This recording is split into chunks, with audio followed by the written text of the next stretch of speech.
આજે વહેલી સવારથી જંગલેશ્વર વિસ્તારમાં આજી નદીના પટમાં અને ટીપી રોડ ઉપર જે સરકારી જમીન છે એના ઉપર જે ગેરકાયદેસર દબાણો થયેલા છે એને દૂર કરવા માટે મહાનગરપાલિકાની ટીમો અને પોલીસની ટીમો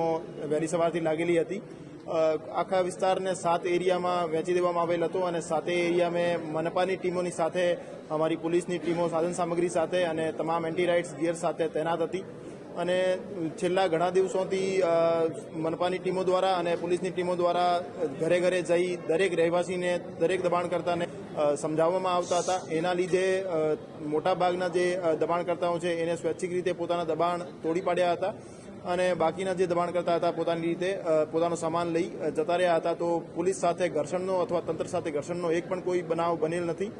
અને આખું જે ડિમોલિશનની પ્રક્રિયા છે શાંતિપૂર્ણ રીતે અને સૌહાર્દપૂર્ણ માહોલમાં આજની પ્રક્રિયા પૂર્ણ થયેલ છે અને આવતીકાલે વહેલી સવારથી ફરીથી જે બાકી રહેલા ડિમોલિશન છે એ મહાનગરપાલિકાની ટીમો સાથે પોલીસનો બંદોબસ્ત સાથે તોડવાની પ્રક્રિયા હાથ ધરવામાં આવશે। Okay sir, okay.